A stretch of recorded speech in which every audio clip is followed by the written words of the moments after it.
வணக்கம். ஆண்டாள் திருவடிகளே சரணம். ஹாப்பி வைகுண்ட ஏகாதசி உங்க எல்லாருக்கும். இன்னைக்கு வைகுண்ட ஏகாதசி.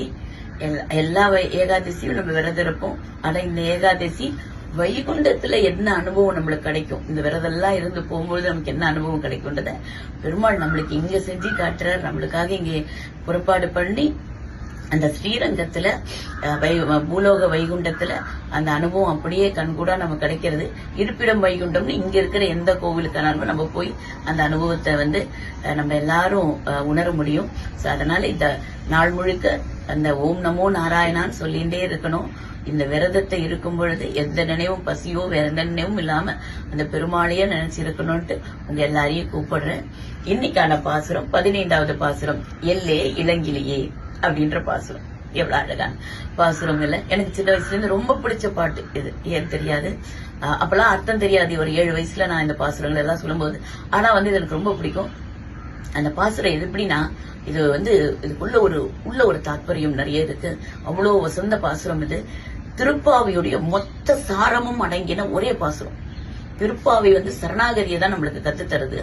சிற்றஞ்சிறுகாலையில பெருமாள்கிட்ட எப்படி சரணாகதி பண்ணணும்னு காமிச்சது இதுல பெருமாளோட அடியவர்கள் கிட்ட நம்ம எப்படி சரணாகதி பண்ணணும் அப்படின்றத பாகவத சம்பந்தங்கள் இது அந்த மாதிரி இதுல முழுசா நம்மளுக்கு காட்டி கொடுக்கறது இந்த பாசுரம் தான்.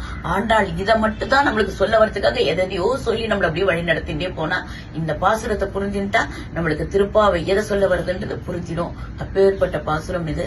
எல்லே இளங்கிலியே. இந்த இளங்கிலியே அப்படின்றது இங்க திருமங்கை ஆழ்வாரையும் குறிக்கிறதுன்னு சொல்றாங்க. ஏன்னா திருமங்கை ஆழ்வார் இருக்கிறவர்களே இளையவராம். ஆழ்வார்கள்லயே இளையவர் அவரு. அது ஒண்ணு. ரெண்டாவது தன்னோட பாசுரங்கள்ல கிளியா தான் மாறி நிறைய அந்த பெருமாள்கிட்ட இது பண்ற விஷயங்கள் கிளியா தன்னை நிறைய இடங்கள்ல சொல்லக்கூடிய ஒரு இது இருக்கு. மூணாவது என்னன்னா, நம்மாழ்வார் அவர் சொன்னதை கிளிப்பிட மாதிரி இந்த உலகத்துக்கு எடுத்துட்டு போய் சொன்னவராம். இந்த ராப்பத்தி நடக்க போற இந்த ராப்பத்தை அங்க திருவாய்மொழியை சொல்ல வைக்கணும்னு நம்பெருமாட்ட விண்ணப்பம் கொடுத்ததே திருமங்கை ஆழ்வார். அதனால இது அத்தனை பெருமையும் இன்னைக்கு கரெக்டா அந்த வைகுண்ட ஏகாதசி அன்னைக்கு திருப்பி இந்த பாசுரத்துல திருமங்கை ஆழ்வார நம்ம நினைக்கிறோம் அப்படின்னும் பொழுது ஸ்ரீரங்கமும் நம்ம மனசுக்குள்ள வருதுன்னும் போது ரொம்ப சந்தோஷமா இருக்கு. இப்பேற்பட்ட விஷயங்கள் இருக்கிற இந்த பாசுரத்தை முதல்ல ஒரு வாட்டி சொல்லிடலாமா? எல்லே இளங்கிலியே இன்னம் உறங்குதியோ, சில்லென்றழையேன் மின் நங்கைமீர் போதற்கின்றேன், வல்லையுன் கட்டுரைகள் பண்டே உன் வாயறிதும், வல்லீர்கள் நீங்களே நானேதானாயிடுக, உல்லை நீ போதாய் உனக்கென்ன வேறுடையை, எல்லாரும் போந்தாரோ போந்தார் போந்தென்னிக்குள், வல்லானை கொன்றானை மாற்றாரை மாற்றழிக்க வல்லானே, மாயனை பாடேலோ ரம்பாவாய். இதுல எப்படி வருது பாருங்களேன். எல்லே அப்படின்னு கூப்பிடுறான். என்னம்மா அப்படின்ற மாதிரி, ஏமா அப்படின்ற மாதிரி, எல்லே அப்படின்னு விழிக்கிறது. இந்த கூப்பிட்டு இளங்கிலியே யார் கூப்பிடுறாங்க? இந்த வெளியில நிக்கிறவங்க இல்லையா? வெளியில நிக்கிறவங்கல இப்ப உள்ள இருக்கவங்க. இது அந்த கான்வர்சேஷன் தான் இல்லையா? அப்ப இவங்களை கூப்பிடுறாங்க. உள்ள இருக்க வைத்தா இல்லையா? இப்பதான் அந்த பக்கத்து வீட்டுல இவங்க எழுப்பும் போது இந்த பேசுறதெல்லாம் கேட்டுட்டுதான் இருந்தா. கேட்டுட்டு இருந்தவ என்ன பண்றா? பங்கைய கண்ணானே பாடேலோ ரம்பாவாய் அப்படின்னு அந்த பங்கைய கண்ணானே அப்படின்னு அந்த கண்ணன் அப்படியே நினைச்சு அவள் அறியாம பாடுறாளாம். ரொம்ப ஸ்வீட் வாய்ஸ்ல பாடவும் அதை கேட்டுதான் இவங்க கிளியேன்னு இவளை கூப்பிடுறாங்க.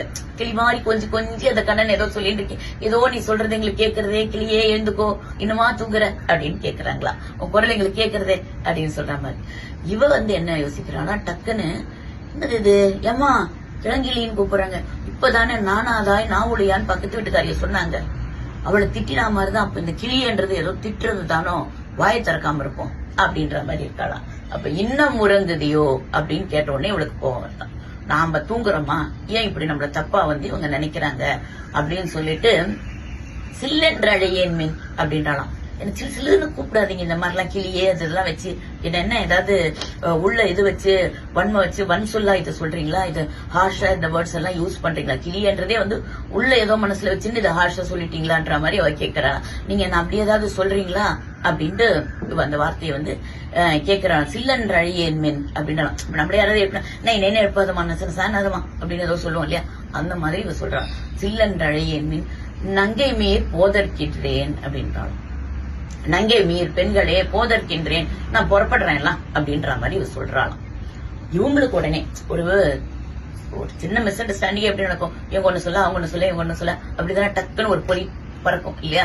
இவங்களுக்கு என்ன ஆயிடுச்சா, இவ பொதுவா நம்மள பெண்களேன்னு கூப்பிட்டுட்டா, நம்மளாம் ஃப்ரெண்ட்ஸ் தானே, இன்னும் கொஞ்சம் ஆசையா வார்த்தைகளை போட்டு சொல்லலாம்ல அப்படின்னு சொன்ன உடனே இவங்க மனசுக்குள்ள எல்லாருக்கும் வந்த உடனே வல்லை உன் கட்டுரைகள் பண்டே உன் வாயறிதும் அப்படின்ட்டாங்களா.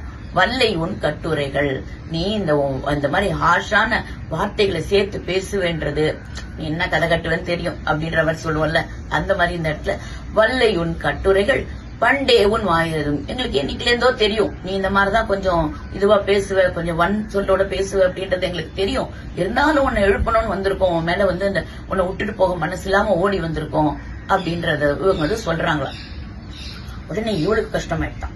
என்னது, நான் சொல் சொல்றேன்னா, நான் ஹார்ஷா பேசுறேன்னா, வல்லியர்கள் நீங்களே இந்த மாதிரி காலங்காத்தால நான் என்ன சம்பந்தத்துல இருக்கேனே என்ன உணராம நீங்க என்ன எழுப்புறதால அந்த இவங்களே நீங்க தான், அந்த மாதிரி பேசுறவங்க நீங்க தான் அப்படின்னாலும், இங்கதான் முக்கியமான விஷயம் வருது. வல்லியர்கள் நீங்களே அப்படின்னு நானே தானாயிடுகன்னு டக்குன்ட்டான். அந்த வல்லியர்கள் நீங்களே நாக்கு கடிச்சிட்டான்.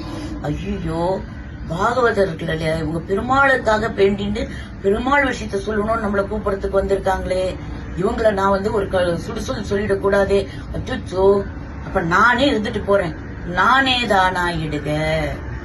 பாகவத சம்பந்தம் இருக்கிறவங்க கூட, இறை சம்பந்தம் இருக்கவங்க கூட ஒரு இறை காரியத்துல நம்ம சேர்ந்து சத் சங்கத்துல இருக்கும்பொழுது ஏதோ ஒரு அபவாதத்தை நமக்கு ஏதோ ஒண்ணு சொல்லிட்டாங்க, ஏதோ ஒரு வார்த்தை சொல்லிட்டாங்கன்னா கூட அடியேன் தாசன் அப்படின்னு சொல்லிட்டு நாம அந்த பழியை ஏத்துடணும். சரணாகதி, எப்படி பெருமாள் கிட்ட போயிட்டு நீயே தாண்டா, நான் என்னவோ இருந்துட்டு போறேன், என்ன நீதான் காப்பாத்தணும்னு எப்படி இருக்கோமோ, அடியவர்கள் கிட்டையும் நம்ம அப்படிதானே சொல்லிக்கிறோம், அடியேன் அப்படின்னு தானே சொல்றோம். இப்ப அந்த அடியவர்களுக்கு அடியவர் திருமங்கையாழ்வார் தானே பண்ணார், அப்ப இந்த பாசுரம் அவருக்கு தானே பொருந்தும் இல்லையா. பரதாழ்வார யாரோ குறை சொன்னப்ப கூட என்னமோ சொல்லுங்க அப்படின்ட்டு ராமரவியை மட்டுமே நினைச்சிட்டு இருந்தார் இல்லையா.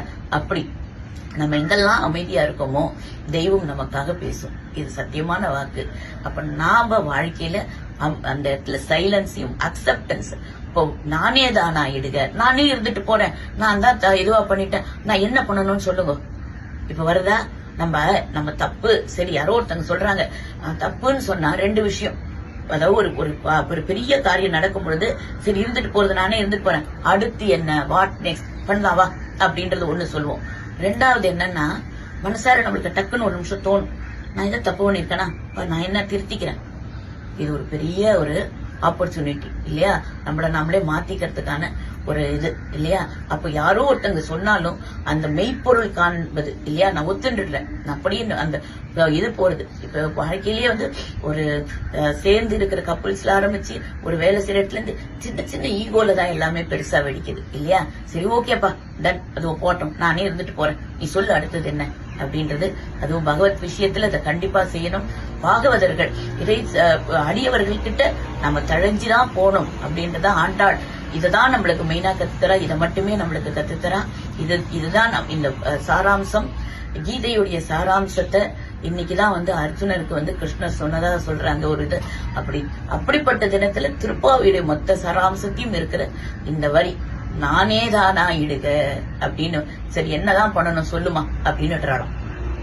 ஒல்லை நீ போதாய், சீக்கிரமா எழுதுவா, ஒல்லைனா சீக்கிரமா நீ எழுதுவா. உனக்கு என்ன வேறுடைய, உனக்கு வேற என்ன வேலை இருக்கு, எங்களுக்கு ஏதாவது இது இருக்கா, நாங்க பெருமாளை மட்டும் தானே நினைச்சு அது சம்பந்தமா தானே இருக்கோம், நீ உள்ள தனியா பெருமாள் என்ன தனியா சேவிச்சுட்டு இருக்க, உள்ள நீ போத, உனக்கு என்ன வேறுடைய, வேற ஏதாவது இருக்கா, வேற என்னமா இருக்க முடியும் இவ கேட்ட உடனே.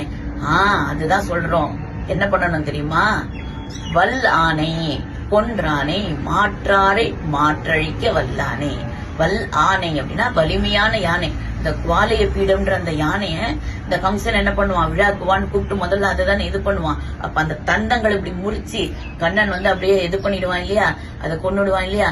அப்படி அந்த யானையை கொன்றவனை ஓகே மாற்றாரை மாற்றழிக்க, அந்த கம்சன்ற அந்த அரக்கர்கள் அத்தனை அவன் அனுப்பின அத்தனை அரக்கர்களையும் கம்சனையும் அழிச்சவன், ராமர மாதிரி நீ போயிட்டு நாளைக்கு வான் கூட சொல்லலையா, அந்த ஸ்பாட் அழிச்சவன மாற்றானே மாயனை அப்படின்னு. எதுக்கு சொல்றாங்க இந்த இடத்துல மாயனை, ஏன்னா அவன் வெறுமா அழிச்சிட்டு கோபமாவும் இப்படியாவும் அப்படி இல்ல, அப்படி இருந்துட்டே இருப்பான். அங்கேயிருந்து கோபிகை கூட்டம் மட்டும் குழந்தையா மாதிரி ஓடி வந்துட்டு விளையாடிட்டு அதே அவங்களோட நடனம் ஆடிட்டு வெண்ணையை திரிட்டு ஃப்ரெண்ட்ஸோட சுத்திட்டு அப்படி எல்லா விதமாவும் அந்தந்த இடத்துக்கு ஏத்த மாதிரி தன்னுடைய இத அவதாரங்களை மாத்தக்கூடிய அந்த மாயனை பாடேலோ ரெம்பாவாய். இதுதான் இந்த முழுமான இந்த பாடலுக்கான அர்த்தம். இப்படிப்பட்ட இந்த பாடல்ல நம்ம கத்துக்க வேண்டியது என்ன அப்படின்னா, திருமங்கை ஆழ்வார் மாதிரி, பரதாழ்வார் மாதிரி நாம பாகவத சம்பந்தத்தை நம்ம எல்லாருக்கும் உலகத்துல இருக்கிற அத்தனை பேரும் யாரெல்லாம் அந்த பெருமாள் வழியில இருக்காங்களோ அவங்களுக்கு எல்லாருக்கும் அடியவர்களுக்கு அடியவரா நம்மளுடைய சேவைகளை பண்ணணும் அப்படின்றத கத்துக்கிறோம். வாழ்க்கையிலயுமே தணிஞ்சு போறது தழிஞ்சு போறது தவறில்லை அப்படின்றத கத்துக்கணும். அப்படி இருக்கும் பொழுது நாம என்ன ஆயிடுவோம் தெரியுமா, நாம அந்த கிளியா மாறி ஆண்டாளோட தோல்ல இருப்போம். ஆண்டாளோட எந்த தோல்ல இருப்போம் சொல்லுங்க? இடது தோல்ல இருப்போம். ஏன்னா அம்மா நம்மளுக்கு என்ன சொல்லி தருவா? நம்மளுக்கு ஊட்ட போறா, எண்ணத்தை ஊட்ட போறா, ஞானத்தை ஊட்ட போறா. ரங்கா அப்படின்னு அவ கூப்பிடுவா. உடனே நம்ம தோல்ல உட்காந்து ரங்கா ரங்கா அப்படின்னு கூப்பிடுவோம் இல்லையா? அப்படி நம்ம எல்லாரும் கிளியா மாறி ஆண்டாளோட தோலடைஞ்சு ரங்கா ரங்கா ரங்கா கண்ணா மாதவான்னு கூப்பிடணும். அதுக்காக உங்க எல்லாரையும் இந்த 30 நாள் மட்டும் இல்லாம வாழ்நாள் முழுக்க திருப்பாவைய சொல்லி அதோட தாற்பயங்களை வாழ்க்கையில கடைபிடிக்கணும்னு சொல்லி வேண்டிக்கிறேன். ஆண்டாள் திருவடிகளே சரணம், எம்பெருமானார் திருவடிகளே சரணம், ஜீயர் திருவடிகளே சரணம். லோகா சமஸ்தா சுகினோ பவந்து. கடல் சூழ்ந்த மண்ணுலகம் வாழ மணவாள மாமுனியே இன்னும் ஒரு 100 நூற்றாண்டிரும் வாழ்க வையகம். நன்றி, வணக்கம்.